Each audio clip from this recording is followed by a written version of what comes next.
Pois bem, a primeira vez que eu ouvi falar dessa série foi justamente num perfil de Instagram de uma educadora parental especializada em adolescência, dizendo para não deixar os filhos adolescentes assistirem porque era inadequado. Apesar da censura ser 16 anos, muita gente defende que deveria ser 18, por causa do grau de violência que está associada à história da série.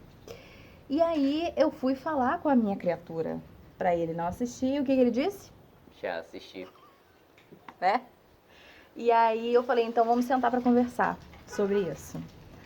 Porque Assim, a gente conversou em pé, mas ok. é importante, se por acaso o seu adolescente já assistiu, que a série possa ser problematizada, porque traz muitas questões ali que não estão tão distante assim da sociedade e da vida real. E isso é que é preocupante, né? Os valores e as mensagens que estão sendo passadas ali. Eu acho que os valores que estão por trás dos jogos e das mortes são muito mais violentos do que as mortes em si. Então já aviso que sim, haverá spoilers da série. Se você já assistiu ou se você está vendo esse vídeo para entender se é adequado ou não deixar seu adolescente assistir, então vamos lá, vamos conversar um pouco sobre isso.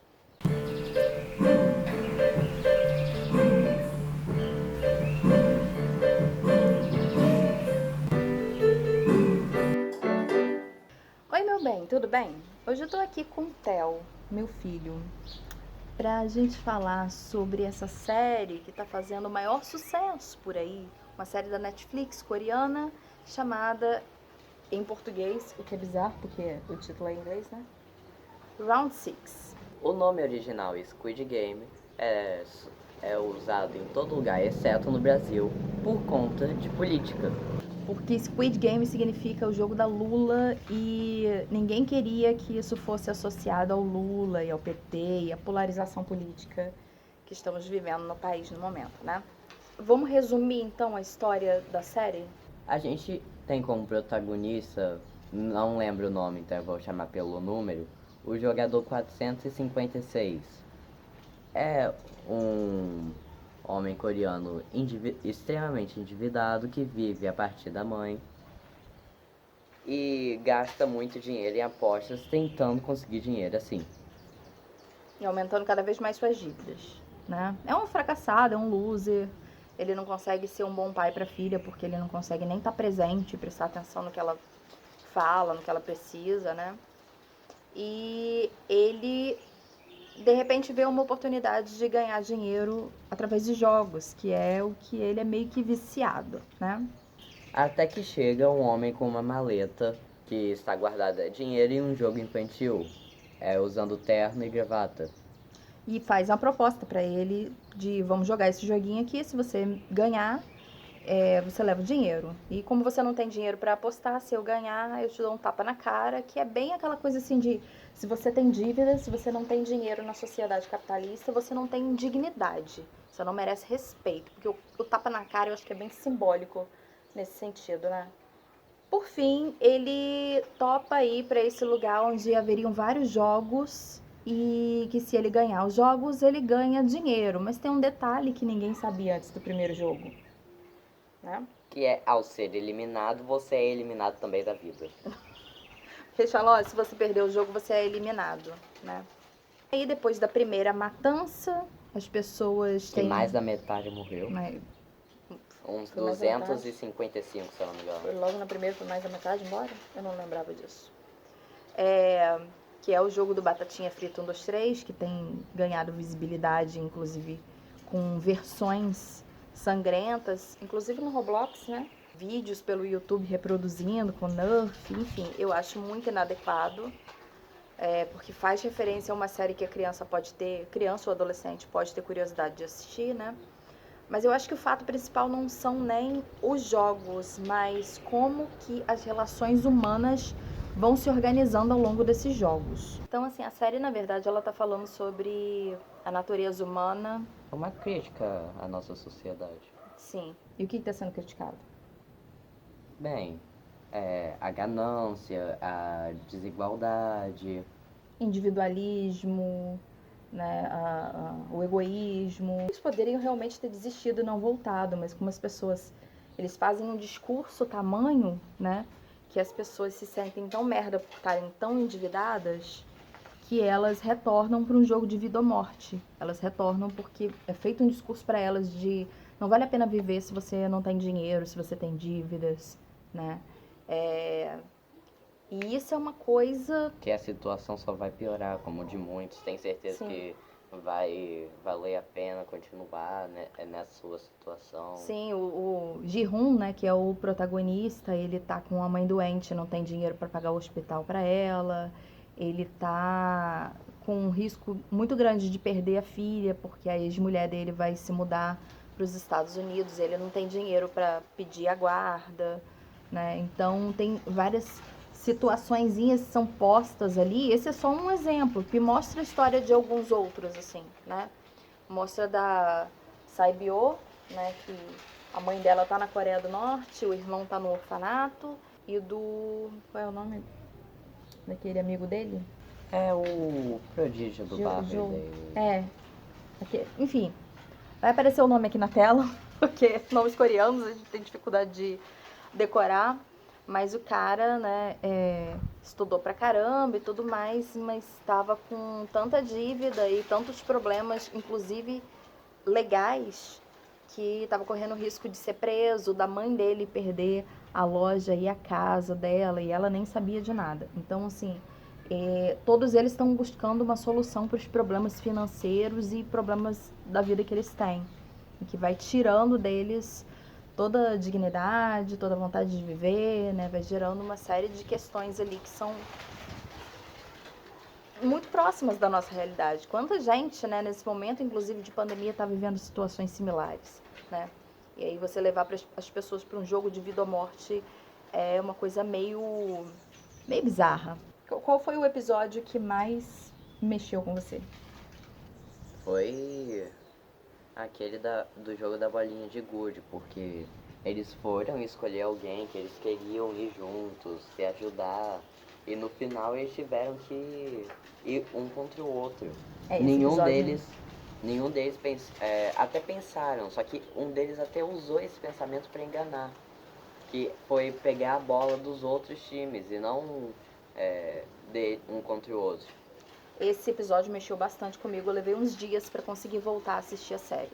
Pra mim foi o pior episódio, assim, porque na coisa de sobreviver você se volta, né, contra aquele que era o seu melhor amigo, porque eles tentam chamar a pessoa que eles querem salvar.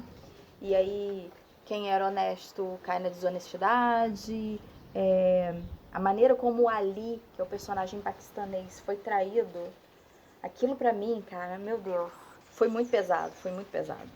O problema todo dessa série não é nem a violência em si, porque até eu mesmo já tinha assistido comigo filmes que tinham cenas violentas. O problema são os valores que estão por trás dessa violência, não é só a violência, é a maneira como essas mortes aconteceram, principalmente nesse episódio 6, que é o episódio do jogo de bolinha de gude. Porque eu acho que traz valores muito deturpados para uma mente que está em formação para a vida. Isso pode ser uma coisa bastante prejudicial. E eu fiquei muito feliz porque Theo teve uma visão crítica quando eu perguntei para ele sobre o que a série fala. Ele sobre gente babaca, sobre desigualdade social. Né? Você me respondeu assim. E aí ele foi me contando a história da série e fazendo a crítica dele. E eu fiquei muito feliz porque ele conseguiu ter esse senso crítico. Mas nem todo adolescente vai conseguir ter esse senso crítico, né? E mesmo assim a gente conversou de novo, eu reforcei as coisas, de que não é legal.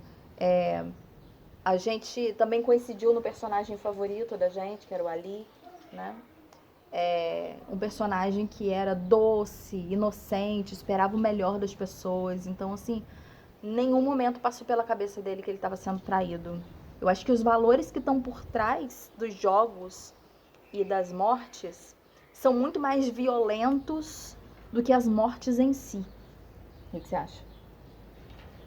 A morte em si é até tranquilo. O problema é que Tranquilo? Tranquilo? Não, compara algumas outras séries é bem tranquilo. Pô, Cabo de Guerra, você achou tranquilo? Aquelas mortes, por exemplo? O problema é o que está envolvido na morte. Sim.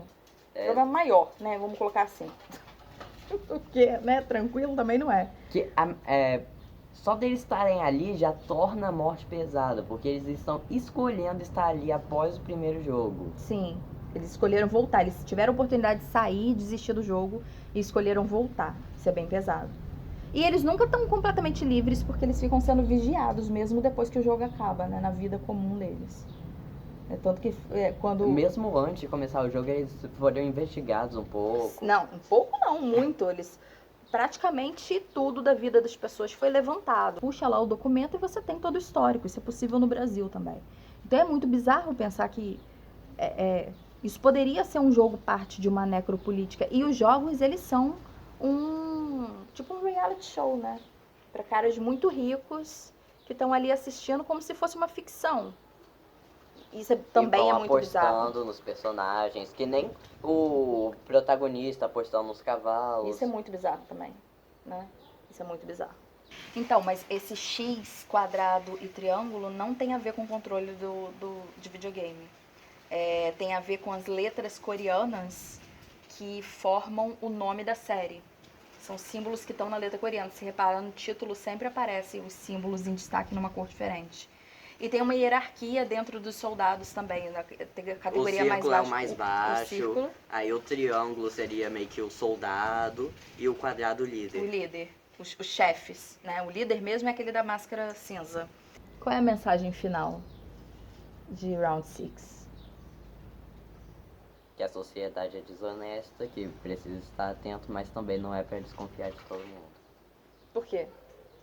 Que não é pra desconfiar de todo mundo. Porque essa é uma cena que a gente não comentou, né, do final.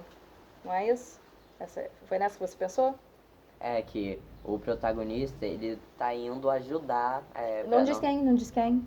A gente dá spoiler peronomútil, pra quem não, por acaso não viu. O Ali, por exemplo, que ajudou ele no primeiro jogo. Tem algumas pessoas que se ajudam dentro dos jogos, mesmo sem assim... É uma coisa importante, cada pessoa que morre é mais dinheiro que você pode ganhar no final do jogo, né? Então, assim, a morte de outras pessoas tem uma das coisas que acontece durante... E isso também leva a ganância das pessoas pra ir de querer matar as outras fora do jogo, né? Pra aumentar o dinheiro e diminuir a concorrência. O jogo extra que ia acontecer naquela noite. Exato. E... você tem, ao mesmo tempo, pessoas se ajudando e no final, né, uma das cenas finais é justamente um estranho ajudando outro estranho na rua, que poderia, o cara que estava desmaiado na neve, e aí o personagem protagonista fala, não, tá vendo? Ele ajudou, ele foi ajudado, ainda existe esperança no mundo, é meio essa a mensagem, né? Tem muita gente babaca, realmente, tem muita ganância e desigualdade, mas não é justo brincar com a vida das pessoas dessa forma, e ainda tem gente boa no mundo. A gente tem que alimentar essa bondade no coração das pessoas e não levar as pessoas a um grau de desespero tal... ao ponto de matar outro. E ao ponto de achar que é melhor correr o risco de morrer, né, do que continuar tentando de maneira honesta e sem riscos. Eu acho que é isso também, as pessoas vão pra lá porque elas estão desesperadas. Muito obrigada por assistir, comenta aqui embaixo se você já assistiu, se você gostou, se você vai deixar seu adolescente assistir, se você tiver um filho adolescente, se seu adolescente já assistiu e se você teve uma conversa com ele ou com ela. Se inscreve no canal se não for inscrito, obrigada por assistir, um beijo, até semana que vem.